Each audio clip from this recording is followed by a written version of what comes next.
चटर्जी इस वक्त हमारे साथ जुड़ चुके हैं, फिल्म अभिनेत्री। मैम, आप कैसे याद करेंगे धर्म जी को आज? हम याद क्या करेंगे, वो शामिल है हमारे जिंदगी में और रहेंगे।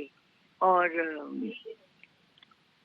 मुझे I still can't digest he is no more, people are saying that, but ऐसे हस्ती तो आप मिटा के भी नहीं मिटा सकते, वो हमेशा रहेगा। बिल्कुल। और आज उनके ना रहने पर यही है कि एक युग की समाप्ति हो गई, जैसे हर कोई कह रहा है कि जैसे कुछ थम सा गया हो। वो तो है, ये बात तो सच है। मतलब बहुत सारे लोग ये फील कर रहा होगा। I am just thinking what must be going through his family, children. उफ, he was not only he was a great human being, I can say, lots of with humanity, you know. उसमें जी ये हर कोई कह रहा है, मतलब अभी मैं जिनसे बात कर रही हूँ सबका यही कहना है कि अभिनेता तो खैर वो अच्छे थे ही, लेकिन इंसान उससे भी ज्यादा अच्छे थे। हाँ, वो तो है, ये बात सच्ची है। But he never treat me like a heroine or something.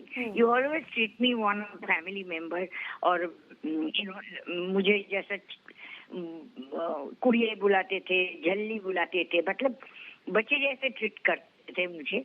And I remember, and I'm glad I did his picture when he came to our house.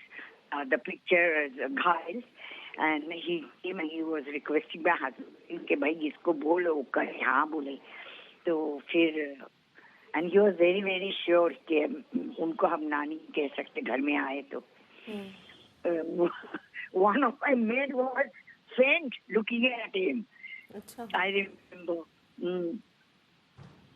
Ma'am, ऐसे मतलब आपका एक्सपीरियंस क्या रहा? आप जब मिली आपको क्या लगा? क्योंकि ऐसे शख्स से सुना आपने, बट ऐसा देखा जब मुझे उनको। ऐसा लगा, मुझे I felt very secure with Dharamji around. I felt very protective, and he was very loving, and he taken care with many people, not only me. He was very caring man. उनके बस चले तो सारा दुनिया को अपने अंदर ले ले। अच्छा, उनका ऑरा कैसा है? क्योंकि जब कहते हैं कि उनसे मिलो तो ऐसा लग ही नहीं रहा कि कितने बड़े स्टार से मिल रहे हैं। वो आपको इतने सिंपल सिटी से मिलते हैं कि आपको महसूस कराते हैं आप आम इंसान से मिल रहे हैं, और वो सहजता आ जाती है सामने वाले के अंदर भी। हालांकि वो आम इंसान तो थे ही नहीं, हमें तो लगता था जैसा कोई जो लोग बोलते देवदूत, भगवान जैसा लगता था। Because of his behaviour, smile, he was very very nice person inside and intelligent also. He know किसको protect करना है, किसके बारे में क्या बोलना है. But he has a stamina to say sorry and I'm wrong and ये मेरे से गलती हो गया. अच्छा, क्योंकि बहुत आजकल की तो यूथ जो है उनको तो सीखना चाहिए, क्योंकि वो तो सॉरी बोलने में उनको लगता है कि बहुत बड़ा कोई गुनाह हो तब भी सॉरी नहीं निकलता, लेकिन अगर आप ये बात कह रही है तो बहुत बड़ी बात है।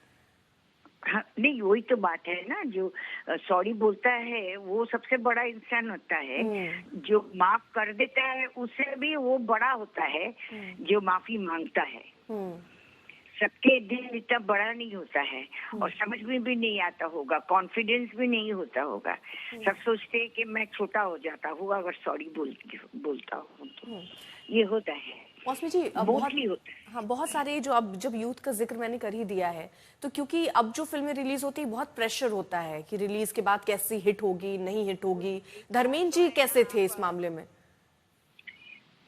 मैं तो कभी देखा नहीं है, और मेरे साथ हमेशा, because I knew him through my father in law Hemant Kumar, तो मेरे साथ वो हमेशा बुजुर्ग मतलब बड़े जैसे ही बिहेव रखा, रिस्पेक्ट रखा, and I always look at him that way.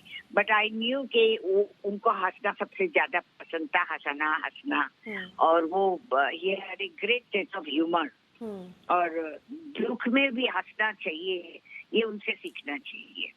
जैसा हम लोग भगवान कृष्ण का हमेशा देखते हैं, हमेशा स्माइल करते हैं, सैड भी हो, मैयत में भी गए, some smile is there, you know. फूल कभी मुरझाता नहीं है, मुरझाता तो खत्म हो जाता है। बिल्कुल, क्या बात जब तक वो खिला रहता है वो तो हंसता ही रहता है। आप देखो ना देखो, बहुत बहुत शुक्रिया मौसमी जी हमारे साथ जुड़ने के लिए। और जैसा आपने कहा, वाकई फूल कभी मुरझाता नहीं है और ये ऐसा फूल है जो हमेशा हमारे दिलों में ऐसे ही खिलता रहेगा।